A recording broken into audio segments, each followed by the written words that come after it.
90s TV show nostalgia, sexual explosions, literally, and witch hunters. Oh, brother.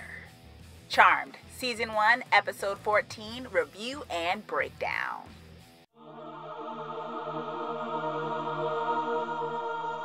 Hey y'all, it's your Twisted Girl Next Door here, and today I am doing a review and breakdown of Season 1, Episode 14 of CW's Charmed, Touched by a Demon.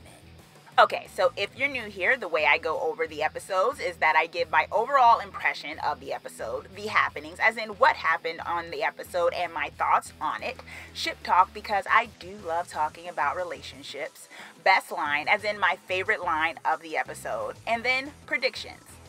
Overall, I really like this episode. I think it had a lot of fun elements to it, and I think the show is getting really good in its groove of making it so that even though there's high stakes and drama and seriousness, that you don't lose the high stakes of that, but they also make things lighthearted and fun in a way that it meshes really well. And so I really enjoy that. I really enjoy the fact that the sisters, no matter if someone's in the A plot or the B plot or the C plot of the episode, that they all sort of intermix with each other and overlap one way or the other. Usually towards the end when they all kind of come together to vanquish the main demon of plot A or whatnot. So I enjoy that aspect. I totally loved the 90s nostalgia TV show. As someone who grew up on Dawson's Creek, Buffy the Vampire Slayer, somewhat the first original Charmed and things of that nature, which were 90s and 2000 TV shows, I totally got a lot of the references in terms of the plot lines, in terms of just the way the writing goes. They're kind of our guilty pleasure shows. I always maintained those shows were great, but, looking back, they're kind of dated in terms of the certain character tropes and things of that nature. And I love that the show, in a way, was somewhat self-aware of itself as a TV show itself, but also kind of played on how much shows have changed with certain kind of character types and certain kinds of ways that plot lines and storylines are allowed to go, while still kind of playing up the fact that a lot of those plot lines can be very similar to today, and so some tropes still live on. I also liked that this episode, in a way, not overtly, but I feel like there were some revelations when it came to the ships. By not doing things or doing other things, they kind of really put certain things in perspective, which I'll get into in a little bit. So I enjoyed that. So overall, I like this episode.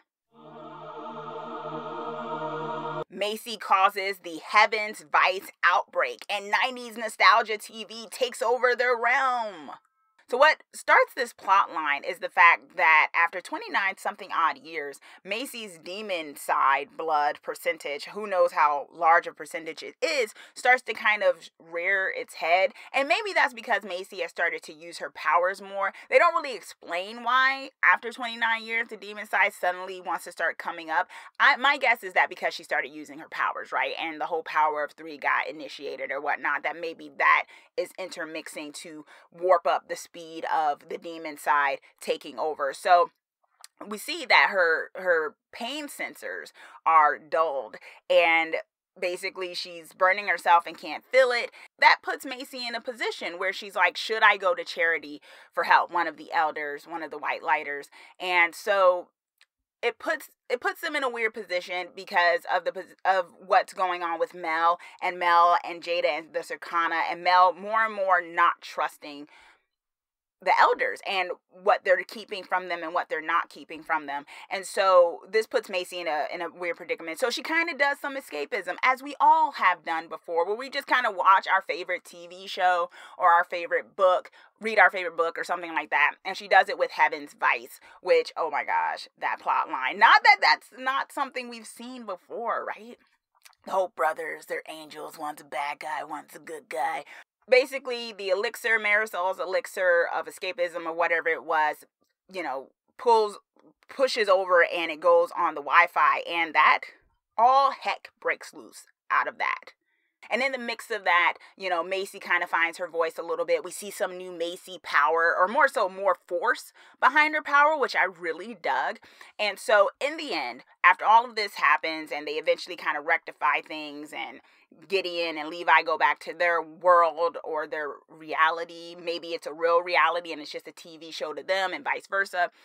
what happens is that Macy decides that she is going to go to Charity for help when it comes to her demon side. And Mel's not very happy about this. But that's pretty much the conclusion that happens from this plot line.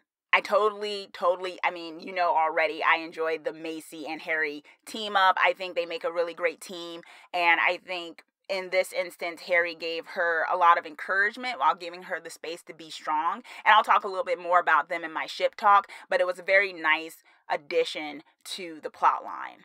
I'm not exactly sure I'm okay with Macy going to Charity for help because I'm not sure what Charity's really going to do. What could they possibly suggest?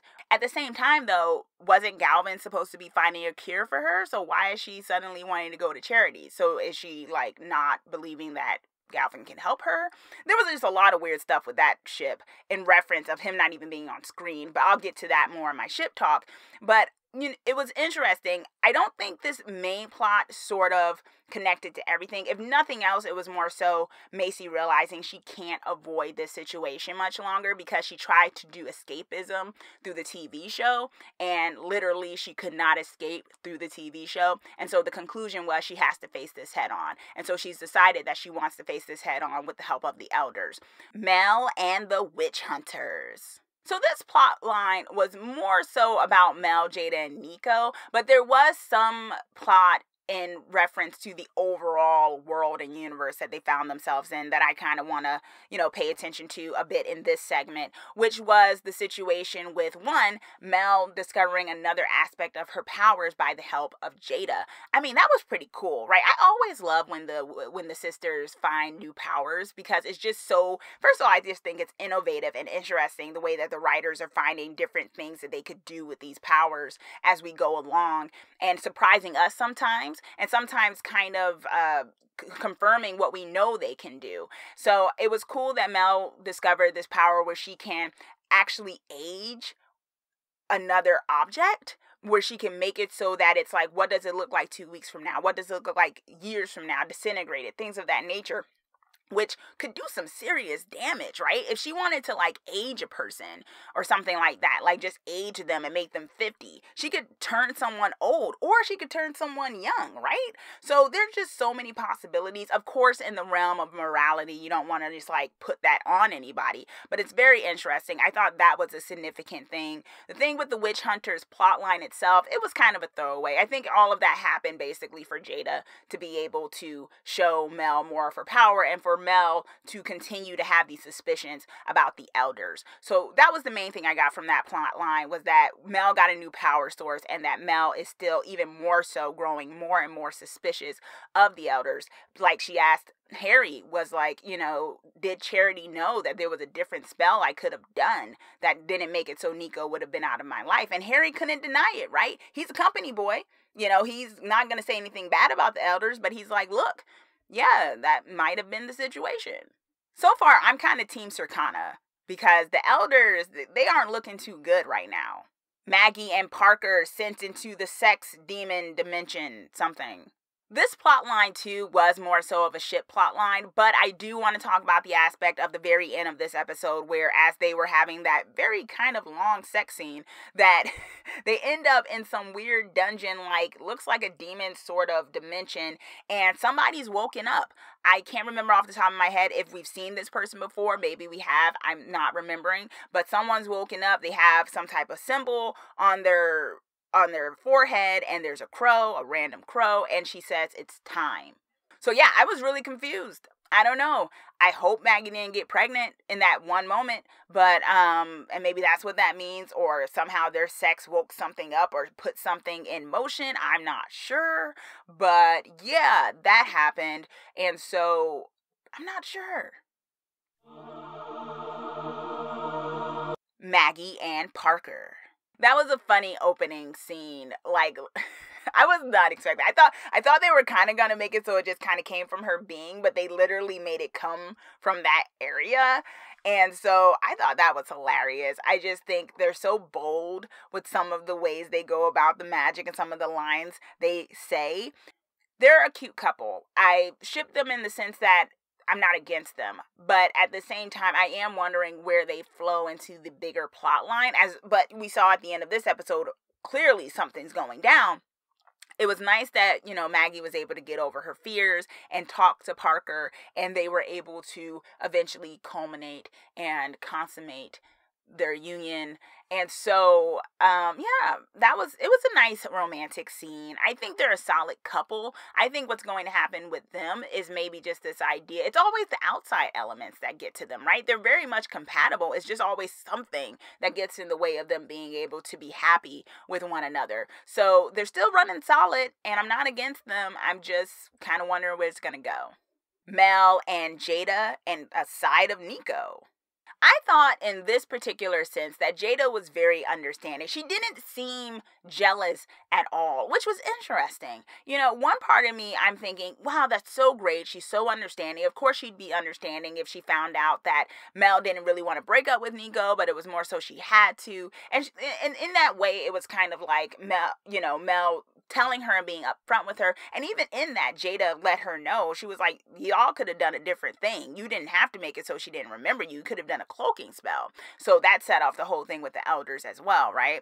But in terms of them as a relationship, I thought she was very supportive of Mel. And I think maybe this just comes from Jada being the kind of character who doesn't get bogged down with kind of, I guess you could say, like normalcy or normal ways of going back about relationships and emotions, so much so that something that maybe could be considered petty as jealousy, she doesn't feed into, which makes her a very cool character, right?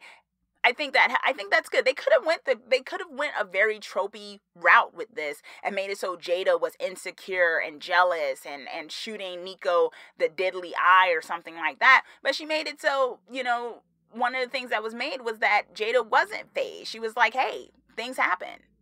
Which I think just shows the maturity of that relationship, and I think they still have passion. I do ship them. I think the characters and the actresses have really great chemistry with each other. And I think Jada's just really cool. And it's very cool that she's kind of playing this romantic interest as well. And I think it works. I do think Mel still has feelings for Nico. And I do wonder, one of the things, Nico is married now though. So I think that was their way of kind of nipping it in the bud. Because it was kind of like, well, Nico's married. She's happy with whoever she's with. Mel probably won't mess with that.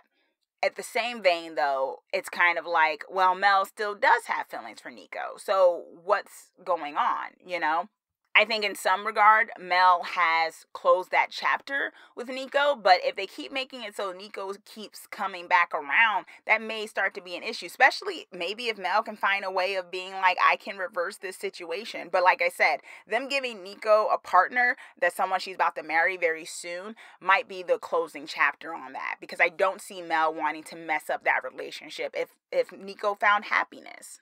Macy and Galvin. They weren't even on screen, right? But there were references to them. So it was confirmed that they definitely had sex off screen at the end of the episode. Now, this is what I mean by certain things happening that were really very telling when it comes to, in my opinion, the writers and their focus or their intentions when it comes to some of these ships on this show. So Macy loses her virginity. Now, I'm happy that they didn't make this a whole to-do. They kind of made it more of a whole to-do with Maggie and Parker, really, than they did with Macy and Galvin. So it wasn't a big thing about, oh my gosh, I'm about to lose my virginity. This is huge. They kind of just went along with it. Macy kind of telling Maggie, oh, I'm part of the club now. Very simple, right? But this is the thing. I'm glad they didn't make it a big thing, as I said, because I said last time, I was like, I hope they just, not kind of wham, bam, thank you, ma'am, but kind of like, okay, it's done. It's over with. That's exactly what they did though, right? Which is not a good sign for a relationship. It's not a good sign for a ship when it comes to a TV show, that they don't give them a love scene, especially with something so pivotal as that. They gave Maggie and Parker a love scene. Look at the contrast here. Maggie and Parker are being built up to be this epic relationship. Macy and Galvin. Macy's a virgin, right? Not the saying that's a whole thing. It has to be a whole to-do. But come on. All this back and forth they had for most of the season. She finally decides to have sex with this dude before he goes off on his hero's journey. And we don't even get a scene. We just get a reference.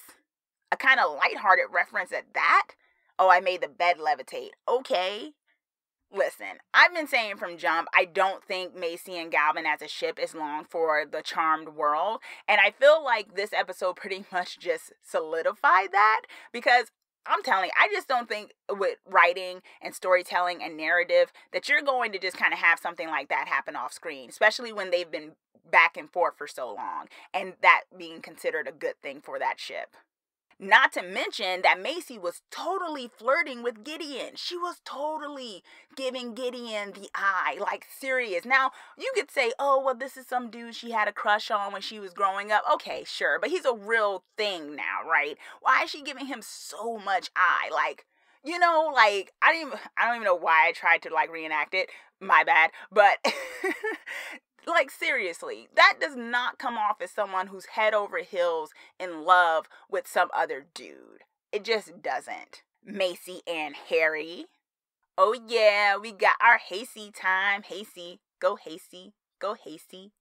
I really like them teaming up. I just think they have such a natural way about them. Like, even in the beginning of the episode where he goes up to the attic and he talks to her and he tries to sit next to her, you know, watching the TV, and he kind of is like, no, this is crap. But he leaves out. And eventually it's so funny because Harry ends up becoming a fan of the show. But I thought that was really a nice moment between them. And I thought there were little nice moments throughout. Of course, it's not going to be overtly romantic from the get-go. I think what they're doing with Harry and Macy is perhaps a slow burn. I know some people are like, I hope they don't go that route. I don't see it happening. Why would they do that? That's so cliche. Listen, just like we talked about 90s show nostalgia and the cliches of that, all stories have tropes. All stories have cliches, and they're not necessarily inherently bad. Just like this whole thing with Parker and Maggie, the whole demon and witch thing. I totally see, that one could argue that is overdone, right? They're totally going full steam ahead with it though. So I don't put it past them to do Hasty. I don't put it past them to do Harry and Macy. And there were some moments, like in the cage, when Macy's like, I'm going to do it my way. Harry gives her this look, and he's like, what's your plan? And it was a moment that they kind of focused on him for some reason. I don't know. And even when they vanquish the devil, there's that moment where the music plays and they kind of look at each other and they're walking towards each other. And then, of course, the portal opens up. But I thought that was interesting, too, because just like 90s show nostalgia, what would have happened is they would have looked at each other and totally made out. But of course that doesn't happen because they're not on a 90s show, whatever, right? So I just thought there were little moments throughout that I'm not saying were overtly romantic. What I'm saying is I think they're laying the groundwork for these two people having a very strong bond with each other that goes beyond him being their white lighter and them seeing each other as colleagues, maybe friends, and then eventually more. Even fictional guys are gross.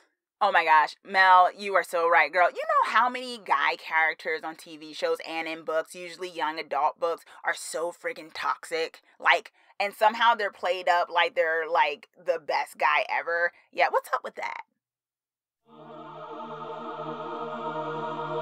So one of my predictions is that whatever's going on with Maggie and Parker is coming to a head, and that we will see somehow their union is setting something in motion. I'm not sure what, which is going to be very telling because it's going to be whether or not their union is good for the world or whether it's like not good for the world. And I don't know where they're going with this exactly, but I do see that it's coming to a head, and whatever that symbol was, I just hope it doesn't mean she got pregnant from them having sex. That would just be, first of all, we don't need that right now. We don't need that. This is the first season. We don't need her going through having a baby in the second season. And I just think it would be a little too tropey to get there that quickly. I'm not a fan of that. So I love that there was a fan fiction reference in the show as well. I read fan fiction, not gonna lie.